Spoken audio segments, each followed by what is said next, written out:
itu benar-benar ya luar pulau ya, bisa dibayangin luar pulau.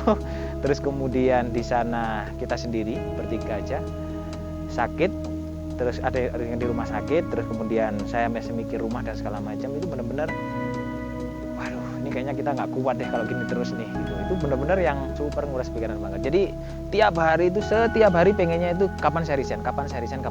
Dan bayangin ketika kita tiap hari ngomong resign tiap hari, itu nggak akan nyaman setiap harinya. Dan itu saya berlangsung selama 2 tahun. Semua gaji yang awalnya sekian digit gitu kan ya, akhirnya benar-benar kita lepasin gitu dengan one day notice. Lagi-lagi one day notice. Saya hari ini berpikir oke, hari ini saya resign. Gimana melalui kondisi saat ini, terus berjuang aja, terus semangat, terus belajar, jangan berhenti untuk mengkosongkan gelas ilmunya supaya ilmunya nambah terus, dan mengupgrade ilmu, tebar kebaikan yang banyak supaya semua kebaikan orang-orang nempel di kita semua. Oke, assalamualaikum warahmatullahi wabarakatuh. Perkenalkan, nama saya Ahmad Husaini, cuman teman-teman bisa panggil saya Ahmad. Saya baru di Batu, jadi saya adalah salah satu pelaku usaha UMKM yang ada di Batu. Alhamdulillah, qadarullah saya dipertemukan dengan kota Batu, kota yang ya sudah saya impikan dari dulu sebenarnya, dingin, nyaman gitu ya. 8 bulan, baru 8 bulan terakhir saya di kota Batu bersama keluarga kecil saya. Sedikit ada perjuangan sebenarnya ya, bukan perjuangan yang ekstra tapi perjuangan perasaan nih.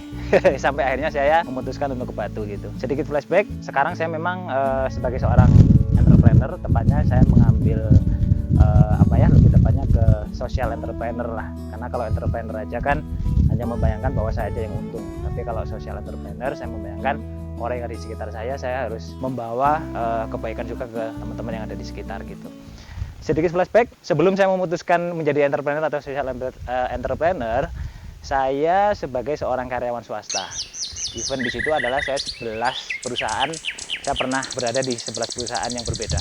Saya start kerja itu dari 2001 sampai dengan terakhir di 2020 dengan 11 perusahaan. Cuman yang paling lama memang yang di perusahaan terakhir. Dan di posisi yang paling saya dambakan dari dulu, saya pikir di posisi puncak yang saya raih, terus kemudian di perusahaan rokok terbesar di Indonesia. Terus kemudian pas saya juga dapat proyek yang super besar. Cuman dari situ akhirnya ada satu masa di mana saya yakin dan seyakin-yakinnya gitu ya, bahwa ini saya harus melangkah lebih jauh. Dalam arti di sini mungkin awalnya saya cuma melangkah 1, 2, 3 kemana-kemana di lingkup dari perusahaan itu. Tapi saya pikir saya harus go ahead lebih jauh lagi gitu. Nah, ada satu masa di mana saya dan keluarga akhirnya benar-benar memutuskan saya harus berentrepreneur gitu. Ada satu fase yang cukup membawa perasaan bukan hanya saya tapi ke keluarga terutama. Jadi kesimpulan dari saya yang setelah akhirnya ke sini ada 3 hal yang memang saya bisa sharing ke teman-teman kali ya. Jadi yang pertama, kita itu ngerasa merdeka. Saya ngerasa merdeka ketika yang pertama waktu itu kita mohon maaf quote and quote-nya, kita dibodoh-bodohin sama orang. Saya memutuskan resign dari perusahaan terbesar itu. Orang bilang, wah kamu ini bodoh amat ya, udah masa pandemi, terus kemudian udah di posisi yang enak dengan gaji yang super gitu kan, tinggal di Jakarta, di ibu kota, lu ngapain resign men gitu kan. Terus anakmu mau diapain gitu, anakmu 3, istrimu nggak kerja, terus mau diapain gitu kan. Nah itu saya digoblok-goblokin sama banyak orang tuh akhirnya.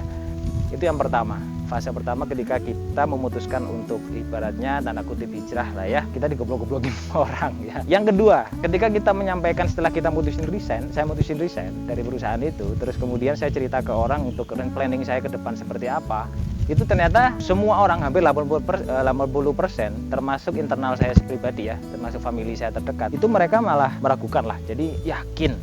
Jadi pertanyaan itu yang memang setiap hari itu selalu ada gitu. Ya memang rasional gitu yang dipikir mereka gitu. Tapi balik lagi karena yakin saya terlalu besar waktu itu ya udah akhirnya kita go ahead. Yang ketiga, kesimpulan saya adalah ketika kita berani benar-benar melepaskan hal yang paling besar yang ada di kita. Jadi waktu itu seperti yang saya cerita tadi bahwa saya berada di posisi puncak, kemudian di perusahaan yang memang banyak diidamkan banyak orang, fresh graduate maupun orang yang udah kerja dimanapun. Terus kemudian saya udah nyaman banget di Jakarta sana gitu kan ya. Terus akhirnya saya putusin untuk resign, one day notice. Jadi hari ini saya putusin, langsung saya ngobrol sama atasan saya, udah resign gitu. Jadi besoknya benar-benar langsung kita ngurus akhirnya saya benar-benar resign. Kenapa di Batu? Akhirnya saya mutusin gitu kan ya, setelah urusan di Jakarta beres. Batu ya salah satu kota yang nyaman menurut saya. Satu impian saya selain Bandung ya, Karangbatu. Jadi benar-benar saya pengen karena otaknya ini kadang suka bereksplorasi lebih ekstra gitu ya. Makanya saya pilih Batu karena suasananya saya pikir lebih nyaman, lebih dingin, lebih cari inspirasi akan lebih mudah gitu kan. Ya qadarullah akhirnya Allah bawa saya ke sini sama keluarga gitu. Setelah bawa ke sini,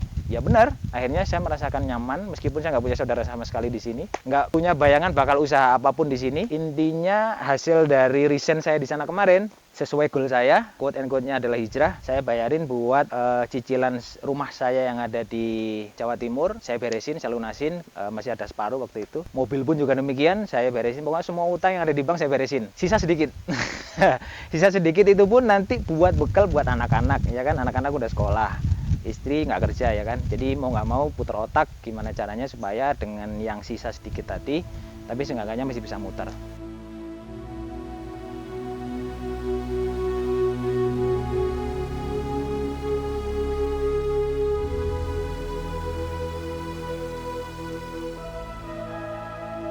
Ketika udah kerja ikut orang gitu kan ya, terus kemudian saya harus dapat amanah yang besar nih dari kantor gitu kan, dari perusahaan saya harus keluar pulau nih ceritanya. Jadi pulaunya dari Sumatera, tepatnya saya kena di Bandar Lampung. Dan ternyata saya pikir saya cuma hanya di Bandar Lampung aja, ternyata saya di sana harus handle 15 area, termasuk Palembang, Riau, dan daerah yang terpelosok-pelosok di sana lah. Dan kelemahan saya nggak bisa jauh dari keluarga. Jadi mau nggak mau keluarga kecil saya harus saya bawa kemanapun. Jadi waktu itu masih kecil, masih usia masih 2 tahunan lah waktu itu. Akhirnya harus hengkang ke Pulau Seberang, ke Sumatera. Di sana kita berjuang bertiga, saya, istri, sama anak ya. Jadi di sana ya kota baru, provinsi baru, orang-orang dengan budaya yang sangat jauh berbeda dengan Jawa. Kita benar-benar harus menyesuaikan diri gitu kan. Terus di luar Jawa, kalau kita bayangin harus pulang ke Jawa karena keluarga kita semua di Jawa, itu jauh banget. Karena waktu itu harus nempuh 2 kali pesawat kalau naik pesawat. Kalau naik mobil harus nyebrang dulu baru perjalanan sehari. Bahkan even 2-3 hari kita perjalanan pulang. Dan itu yang paling ngerasa paling nggak nyaman itu ketika kita dapat amanah yang besar harus kita selesaikan di kantor gitu kan, di perusahaan. Tapi orang rumah itu juga amanah yang gede nih. Saya dapat amanah dari mertua saya untuk ngejaga mereka apalagi ketika mereka sakit. Anak saya sakit, istri saya sakit, dan saya harus di kantor yang memang benar-benar harus saya beresin juga karena di sana saya punya tanggung jawab gede juga gitu ke event itu, ke bawahan saya, ke atasan saya gitu. Itu benar-benar luar pulau ya, bisa dibayangin luar pulau. Terus kemudian di sana kita sendiri bertiga aja, sakit, terus ada yang di rumah sakit, terus kemudian saya masih mikir rumah dan segala macam. Itu benar-benar waduh, ini kayaknya kita nggak kuat deh kalau gini terus nih gitu. Itu benar-benar yang super nguras pikiran banget. Jadi setiap hari pengennya itu kapan saya resign. Dan bayangin ketika kita tiap hari ngomong resign tiap hari, itu nggak akan nyaman setiap harinya. Dan itu saya berlangsung selama 2 tahun. 2 tahun itu hampir tiap hari itu ngerasa begitu. Tapi yang mau nggak mau kita tetap, karena kita juga profesional, mau nggak mau harus menyelesaikan semuanya. Amanah yang di rumah, anak sama istri harus kita beresin juga, mau nggak mau itu ya. Sinergi, itulah sih kuncinya. Jadi kita mau nggak mau sama kayak di perusahaan, di keluarga pun kita juga punya, harus ada pimpinan, harus ada ibaratnya ada anak buah, harus ada delegasi mana yang harus diselesaikan dulu. Jadi ya kita harus priority mau nggak mau. Jadi mana yang jadi priority di keluarga kami ya kan kita selesaikan dulu. Priority yang ada di kantor mana, jadi kita benar-benar milah banget. Qadarullah, Allah pilihkan Kota Batu buat kita gitu kan, buat saya sama keluarga kecil saya gitu kan. Tapi ya gitu, kita perlu strong juga di sini gitu kan. Jadi strong people gitu di sini. Kenapa? Karena saya benar-benar atau kita benar-benar jadi orang baru gitu, karena kota baru, orang baru. Terus kemudian kita nggak punya saudara sama sekali di sini. Ada sebenarnya saudara, tapi harus 2 jam ke rumah saudara tadi. Jadi kita pikir sih kesimpulannya memang nggak ada saudara lah di sini. Yang ada di otak sebenarnya pertama kita bingung, ini mau ngapain gitu kan pertama kan. Kepikiran pertama itu kayaknya kalau untuk di daerah kita kayaknya nyamannya itu jualan sembako gitu kan. Kalau kan saya bayangin beberapa minimarket tuh mereka bisa survive kan karena sembako gitu kan, karena mereka ngejual 9 bahan pokok. Nah saya pikirnya juga waktu itu ya udahlah kita ngambil segmennya di sembako aja gitu kan ya. Ternyata nggak semudah yang saya bayangkan ternyata gitu. Jadi ketika saya coba terjun ke pasar, pilihan saya awalnya sih kayaknya pengen jualan beras gitu kan. Tapi ternyata ketika saya survei ke daerah sekitar itu ternyata pemainnya juga banyak gitu. Pemainnya artinya di sini orang-orang yang udah survive di sana dengan modal yang gede-gede itu banyak banget di sini. Jadi untuk saya pribadi yang memang newbie gitu kan ya, orang baru di dunia usaha dengan modal yang sisa habis ngelunasin rumah, ngelunasin mobil, ngelunasin utang-utang tadi udah tinggal seperes gini, mau gimana ngalahin mereka? Ya bukan ngalah gitu kan, tapi kita ngebaca kemungkinan pasar kayaknya kita agak kesulitan kalau untuk nembus ke mereka gitu. Yaudah akhirnya beralih ke Aqua. Saya sebut brand aja nggak apa-apa karena saya bangga sama brand ini ngebantu saya banget. Saya bangga sama orang-orang Aqua ya, karena saudara saya akhirnya sekarang gitu, karena dengan mereka akhirnya saya bisa kenal banyak orang gitu. Jadi di situ balik-balik saya nggak ngambil margin, intinya ya adalah margin tapi sedikit gitu kan ya. Kalau dibanding sama yang dulu 2 digit gitu kan ya, atau bahkan ketika bonusan dan segala macam kita bisa sampai 3 digit. Nah sekarang jual 1 galon kita sebenarnya cuma 2.000 doang kan. 2.000. Akhirnya konsep kita balik. Kalau dulu kita dapat celengan yang udah berisi, ibaratnya kita udah dapat celengan yang berisi duit banyak. Akhirnya kalau yang sekarang enggak, sekarang kita harus ngumpulin celengan itu dari receh-receh akhirnya sampai kumpul gitu kan. Nah ya dari situ akhirnya kita dapat di situ.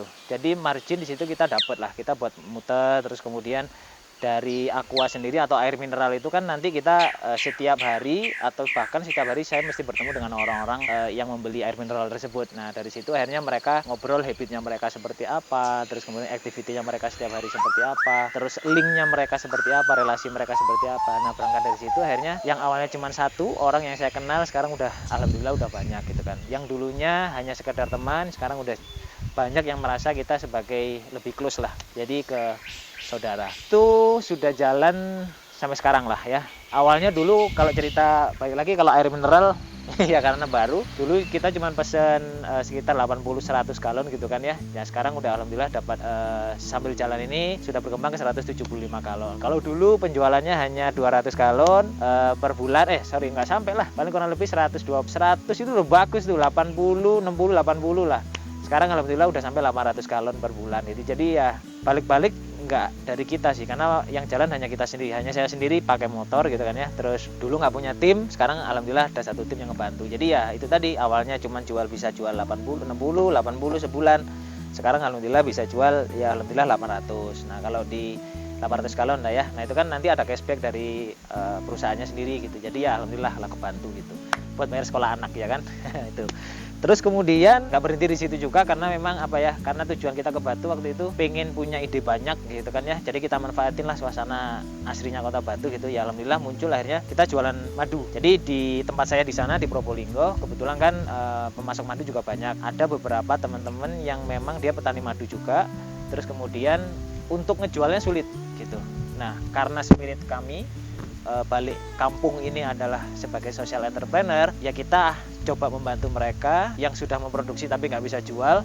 Nah kita yang mencoba untuk menjualkan gitu. Sembari kita mencoba juga untuk beternak juga level kecil lah ya, segmen kecil, tapi ya sambil kita tujuannya adalah untuk praktisional dan belajar gitu. Alhamdulillah dulu cuman ya 1 minggu gitu ya, 1 jerigen atau 1 kilo itu udah untung banget. Itu udah alhamdulillah gitu. Jadi kita telateni mulai dari mencoba mencari pasarnya. Terus kemudian banyak orang bilang sih, tapi kamu itu kalau jualan madu itu berarti kamu itu termasuk orang-orang yang seneng bahwa pandemi ini nggak segera berakhir gitu. Itu tantangan buat kita. Ada punya anggapan bahwa ini jualan madu pasti mau nyenengin orang-orang yang kena pandemi nih. Kamu itu bukan malah pengen pandemi kelar, tapi kamu malah pengennya itu pandemi cepat lebih lama karena kamu jualan madu bisa lebih lama. Nah balik lagi lah ya, goalnya kalau saya pribadi goalnya adalah kita tujuannya balik lagi adalah untuk ngebantu banyak orang untuk ikhtiar sehatnya gitu ya. Even sehat itu bukan hanya untuk pandemi kalau saya pikir. Jadi sehat itu meskipun ada pandemi nggak ada pandemi, orang butuh sehat gitu supaya orang bisa berpikir sehat, orang bisa berpikir cemerlang, dan orang bisa mengeluarkan ide-ide bagus, dan orang bisa smart lah ketika mereka sehat. Dan terutama yang paling utama adalah mereka bisa beribadah dengan tenang ketika mereka sehat gitu. Nah makanya goal kita adalah kita pengen dengan madu ini kita pengen membantu orang-orang yang lagi ikhtiar untuk sehat lah gitu. se-Nusantara yang jelas. Banyak yang nanya juga, Pak mereknya apa gitu kan ya. Mereknya kita ngambil merek sih agak, orang bilang sih agak nyeleneh gitu kan ya. Kita ambil merek tuh, merek dagangnya kita Nganu. Jadi kita udah daftarin ke Dinas Kesehatan dan dinas-dinas terkait, itu kita panggil pakai brand Pak D Nganu gitu kan ya. Sedikit filosofi nih ya, kenapa saya pakai nama Pak D Nganu gitu kan ya. Pak D itu sebenarnya kalau di silsilah keluarga Jawa gitu kan ya, itu kan orang yang dituakan ya, orang yang dituakan selain orang tua kita. Jadi selain kita meninggikan orang tua kita, ya kita akan menghormati seorang Pak D ini gitu. Terus kemudian Nganu itu adalah filosofi yang kami ambil adalah sesuatu yang paling istimewa dan itu nggak bisa diukur lagi udah, karena udah paling istimewa banget gitu. Ibarat contoh, ketika kita ngelihat pemandangan gitu kan ya, itu udah indah banget, tapi ternyata untuk mendeskripsikan indahnya itu lebih dari indah, sangat indah sekali, sangat indah, luar biasa, dan sekali ke atas lagi gitu. Jadi nggak ada bahasa baku. Jadi apa bahasanya? Ketika ditanya orang, bagus nggak pemandangannya? Ya bagus banget. Pokoknya Nganu lah gitu. Nah kalau di Jawa gitu, pokoknya Nganu lah gitu. Ya udah, kita panggil Nganu sama Pak D. Jadi kita mengharapkan bahwa dengan produk ini, Pak D Nganu ini madu untuk membantu orang untuk membantu banyak orang untuk ikhtiar sehatnya, terus kemudian menjadi produk yang cukup disegani oleh banyak orang. Terus kemudian ketika orang udah merasakan produk kami dan merasakan servis dari kami, mereka merasakan kenikmatan yang luar biasa. Terus mereka juga merasakan servis dari kami yang istimewa sampai nggak bisa berkata-kata, intinya mau beli lagi deh gitu. Itu yang madu. Banyak orang kadang berpikiran, wah saya gagal nih di masa pandemi gitu kan ya. Tapi ternyata ketika saya menggagalkan diri ketika di pandemi waktu itu, ibaratnya saya tanda kutip menggagalkan diri dari sesuatu yang besar, akhirnya saya berani untuk memutuskan berdikari atau berentrepreneur. Toh ternyata juga nggak sesuai sama bayangan kita awal. Semua ketakutan yang kemarin saya takutin, keluarga ditakutin, yang dikhawatirkan, itu ternyata selama kita mau gerak, selama kita mau melangkah, selama kita mau berbicara dengan orang, selama kita mau mengupdate ilmu kita, baik dari buku, dari televisi, dari media apapun, atau dari orang yang kita ajak bicara, orang-orang baru, dari situlah akhirnya kita bisa berkembang untuk berpikir sesuatu yang baru gitu. Ide-ide baru, mengembangkan usaha yang udah ada, terus membuat besar sesuatu yang saat ini masih bertumbuh gitu kan.